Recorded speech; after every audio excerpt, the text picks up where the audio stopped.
Okay, so today I wanted to talk about the biggest makeup flops of 2023. This is different than like my worst products I've tried video. I have two of those coming your way. I actually split it into drugstore and high-end this year because I tried a lot of bad products, which is kind of surprising to me because I do think makeup as a whole has been getting better and better. But because makeup is getting better and better, I feel like we as consumers have a higher standard when it comes to purchasing makeup. So in today's video, I wanted to talk about some makeup products or collections that had the potential to be really big. Maybe they could have gone viral, maybe they would have been like a bestseller for the brand, but for one reason or another, they fell short, and in my eyes, they just completely flopped. Of course, big disclaimer, I don't have access to the sales numbers, so maybe these products are doing really well for the brand, but I feel like that's probably not the case with a lot of these. And I did ask you what you thought was the worst makeup launch of 2023. I haven't gone through the answers yet, so I'll actually share those at the end of this video and I can see if we thought of the same things or if you listed anything that I didn't think of. Okay, so let's start with a few palettes. Callie Ray launched a palette that was supposed to be like the ultimate all-in-one palette.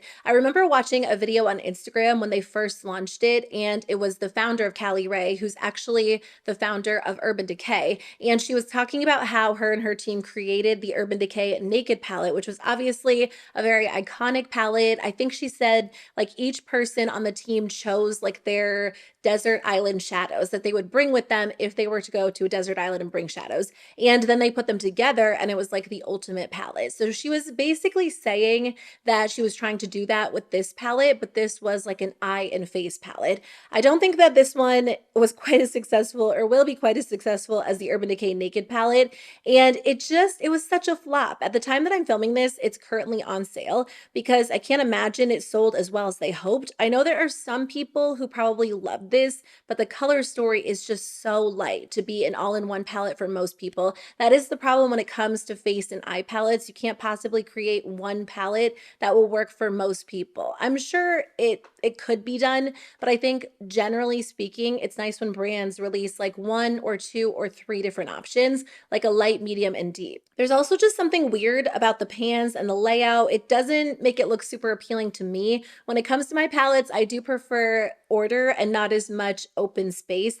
And it feels like a lot of the shades in here are probably a little bit too small to use like a standard cheek brush with. Like if you were to use one of these as a bronzer or a blush, I don't know that you'd be able to put your brush in there very easily. So I'm sure there are people out there who are enjoying this palette. Maybe it is a staple for some people, but I think as a whole, especially hearing like the vision behind the palette, it just didn't work out in the same way the original Naked palette did. While you're on the topic of eyeshadow palettes, let's talk about the holiday launch from House Labs this year. These really threw me off because they don't feel like House Labs. Like if I just saw a photo of these palettes and I didn't know which brand it was, I never would have guessed House Labs. Honestly, I would say like Buxom or Stila, kind of a random brand. And House Labs does launch so many good products. Their quality tends to be really nice. And I think in general, their launches seem really well thought out. At the time that I'm filming this video, these are currently on sale for 50% off. That was such a quick markdown. I'm pretty sure they launched like very end of September, beginning of October. So they haven't been out for that long, maybe even like later in October. And I just feel like the color stories are not super appealing. Of course, that is personal preference, but like I said, it doesn't seem on brand for them. Their blush launch was so gorgeous. And even though those colors of blushes are not my personal preference, I definitely appreciated how vibrant and beautiful they were. And I felt like the collection as a whole was really cohesive. I think that's kind of what I expected to see from an eyeshadow palette launch as well. Either that or like a good staple smoky neutral palette. Anyway, even if the color stories did appeal to me, when I was scrolling through Instagram, like when these were first launched, I felt like a lot of people were giving them negative reviews, just saying the quality wasn't great, which again is surprising from House Labs. I believe they are limited editions, so I don't know if they'll end up coming out with permanent palettes at some point, but hopefully if they do, they're just a little bit different than these. I almost forgot about this collection from Too Faced until I sat down and I was looking through all of the older launches this year, getting ready to film this video, and I saw a picture of it and I was like, I completely forgot about it. It's the Too Faced Cosmic Crush collection. It doesn't look like it's available at Sephora. The palette is still at Ulta, and at the time that I'm filming this, it is discounted, and then the entire collection is still on the Too Faced website, and the palette and the lip gloss are discounted, but not the highlighters, which does make sense because when I saw some reviews of this collection, I remember people saying they really liked the highlighters, not as much the palette, and then the lip gloss, like they have a lot of those lip injection glosses. I also think this followed the Italian Spritz palette, and that one actually got really good reviews. I didn't try that myself, but I remember seeing a lot of people talk about it on YouTube saying they loved it and they couldn't believe how good it was. And that just goes to show they can create high quality products if they want to. When you are a high-end brand, and I mean, even a drugstore brand, I just hit my microphone, but especially a high-end brand, you cannot consistently charge high-end prices and not put out high quality products. Like you just can't put out mediocre products in 2023. There are so many amazing affordable products. So I think as a whole, that's kind of why a lot of their collections do tend to flop or not do as well. They're just not known for having consistent quality. By the way, if you've tried any of these products, I would love to know your thoughts, whether they worked for you and you love them or if you hate them. I haven't tried a ton of these, so I'm obviously just kind of speculating and sharing my thoughts based on other reviews I've seen. But let's talk about a product that I did try that I actually love. This is the Flower Beauty Low Light Liquid Contour. So Flower Beauty was one of the first brands, one of the first drugstore brands in 2023 to release a liquid contour in this type of packaging. I know there are other brands that have done it. There might have even been other brands that did it before Flower Beauty back in 2022, but I feel like at the very beginning of the year, people were still so interested in having a drugstore dupe for the Charlotte Tilbury contour wands and blush wands and highlighter wands. So drugstore brands were starting to roll those out, and Flower Beauty did their highlighter last year and it was such a hit. People loved it. So when they launched their contour wand in the beginning of 2023, I remember people were scrambling to buy it really, really fast. Now, the reason I think this flopped, there are a couple of reasons. First of all, some people don't like the formula and they say it is streaky and patchy, which is fair. I personally thought it was a really smooth, great, even formula, but I don't have like a ton of liquid contours to compare it to. I just didn't have any issues applying it or blending it out.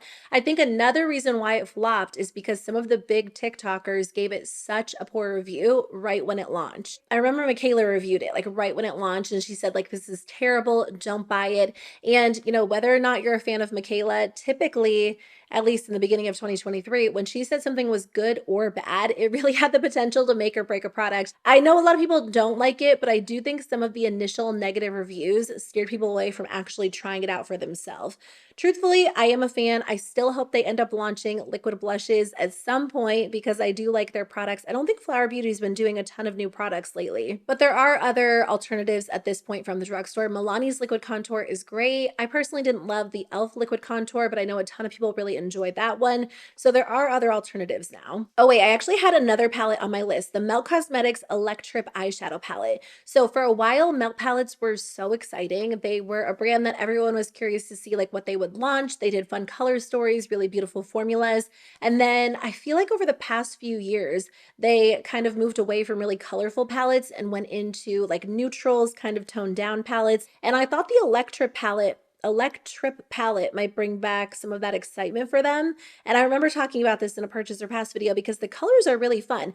I love the second half of the palette specifically, and it is more of a unique color story overall, but I don't think I saw one review on this palette. I've never seen it come up in the comments section of my videos from you saying you love it, and I just don't think a lot of people, first of all, I don't think people love palettes the same way they used to. I definitely don't think people love melt palettes the same way they used to. I think there has been some more excitement surrounding palettes in 2023, which has been kind of surprising because I didn't really expect them to make such a comeback. And some brands did launch really exciting palettes as a whole this year, but I don't think Melt Cosmetics was one of those brands, unfortunately. We'll see what they do in 2024, but I just feel like the brand as a whole just doesn't get the hype it used to. I actually thought this product from them was going to be such a hit too. It sounds interesting and it's unique. There's nothing quite like it out there, or at least nothing I can think of.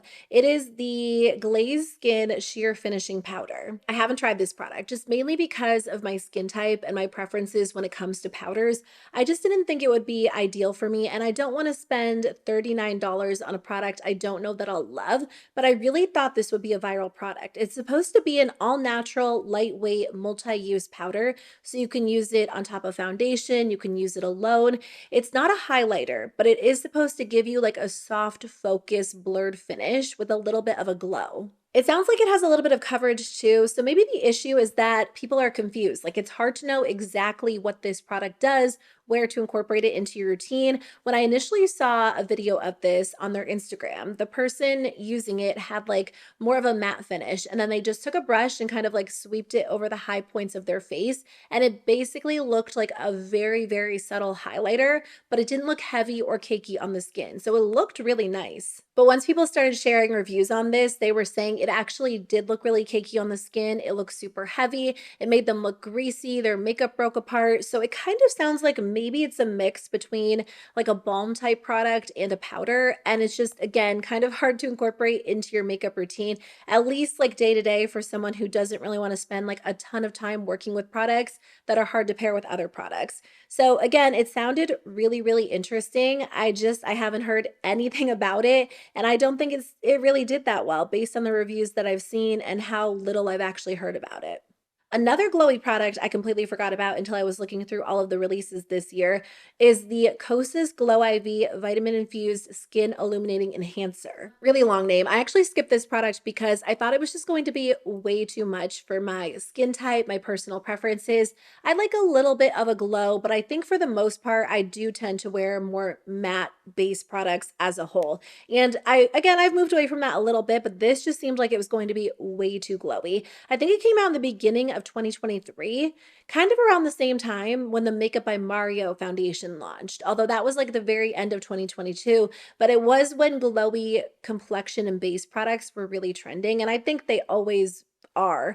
Even though some people prefer matte products, I haven't heard anything about this. This is basically marketed as a skin enhancer, so you can use it in different ways, under foundation, as a highlighter, mixed into foundation or skincare.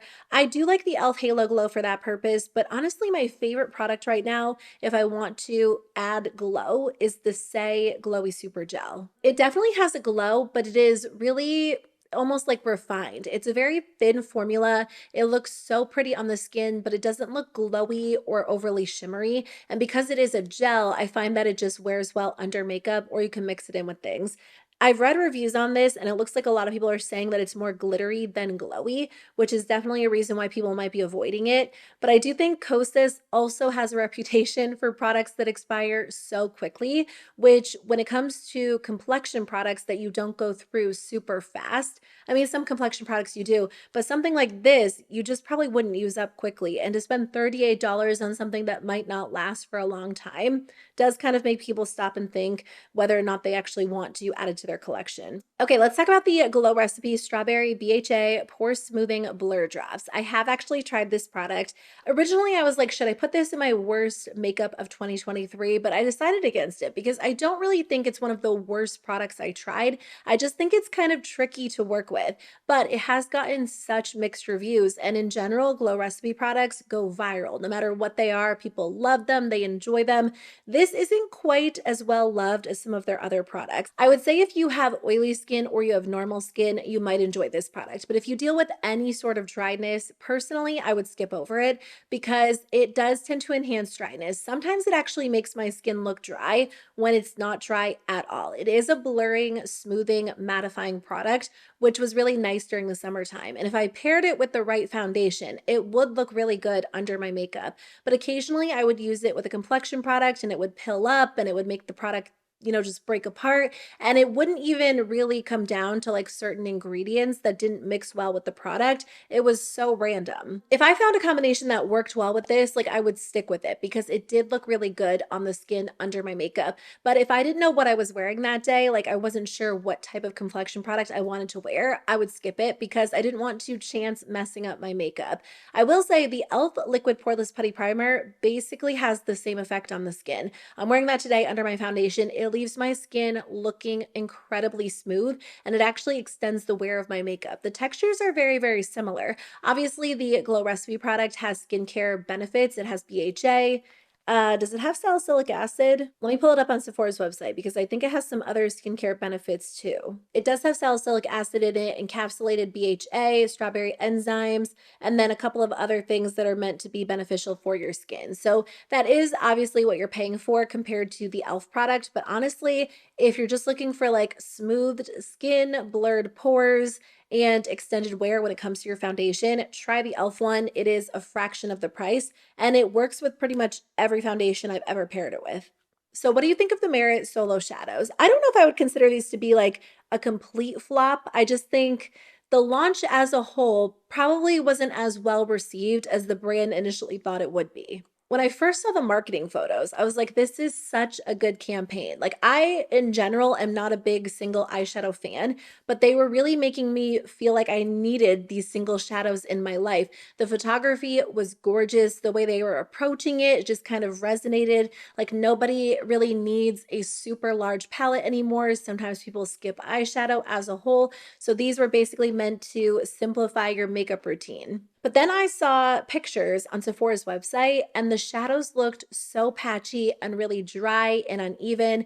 And I don't know that I saw as many of those photos on Merit's Instagram when they were first launching this. So initially I was like, they don't look great when I saw those photos on Sephora's website. Merit ended up sending me two in the mail as PR. And I was like, I have to try these out because at this point I had heard such mixed reviews, like people who raved about them and loved them, and then people who absolutely hated them. So I was just curious for myself and I thought I would review them on my channel. I honestly liked them a little bit more than I thought because they are creamy. They go on very, very easily. And I really thought they would be difficult to work with and really dry and uneven. They are meant to be a little bit more of a sheer to buildable formula. So you're not supposed to get like full intense opacity out of them. And usually when it comes to eyeshadow, I do like more of an opaque formula, especially creams or liquids. So it's not my personal preference when it comes to eyeshadow, but I will say one big con is that they ended up creasing after like 5 or 6 hours, and they are marketed as like all day wear shadows that don't crease or smudge or fade. So even though I kind of like the formula, at least more than I thought I would, a $24 eyeshadow has to last longer than 5 or 6 hours for me personally. Otherwise, it just doesn't make sense for me to wear it because if it's going to crease throughout the day, it just ends up looking really, really bad. And there are other alternatives that last longer. I just think, $24 for a single shadow in general is too much. And I guess the reason why I'm calling this launch a flop is because it does have some major cons, and I think it's gotten a ton of mixed reviews. Again, some people enjoy them, but a lot of people hate them and they think they're dry, patchy, uneven. And I just think for $24, like you don't want to take the chance that it won't work for you. Obviously, you can do whatever you want to, and they do have some sold out shades online. So I think maybe it is selling better than I thought. There's just so many mixed reviews on it. I personally wouldn't recommend trying them for that reason. Okay, let's finish up with this. KVD Beauty launched a new foundation this year after the success, or I don't know if I should say success, after their Good Apple Foundation Balm went absolutely viral. I feel like that was one of the first main products to really go viral on TikTok. People were like swiping that on, showing like a very over exaggerated response, and then saying like, run, don't walk, you need this in your life. I did try that foundation. It looked good on my skin initially, but it didn't last. It enhanced all of the fine lines, all of the texture.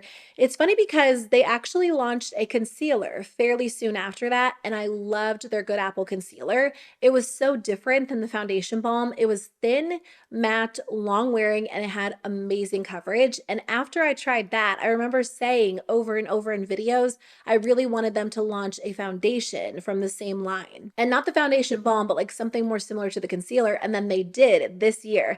I tried it out and I was so sad it didn't work for me. It was just too much. It is a full coverage foundation, like the most full coverage foundation I feel like I've ever tried. It is very thin, pretty lightweight for having such intense coverage, but it looks so dry on the skin. And that's coming from someone who does tend to like more matte foundations.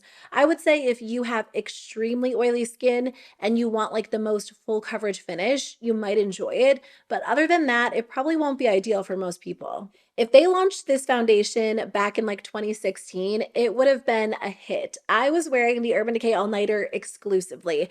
You guys, I was wearing so much makeup back then. I was wearing that full coverage foundation, and then I would set it with the KVD Beauty powder foundation. And sometimes I would use like a full coverage concealer underneath. It's interesting to see how makeup trends have gone and even how personal preferences evolve, because there is no way I would go in with that foundation combination in 2023. But that is what the KVD foundation kind of reminds me of, just a lighter, weight version of that. So I understand why it did flop in 2023. I feel like it doesn't make sense for most people to want like such an intense foundation for day to day. There is probably a time and a place for it and some people who would enjoy it, but overall it was just too much. Okay, so let me go over to my community tab and see what some of you said. I posted this kind of late last night.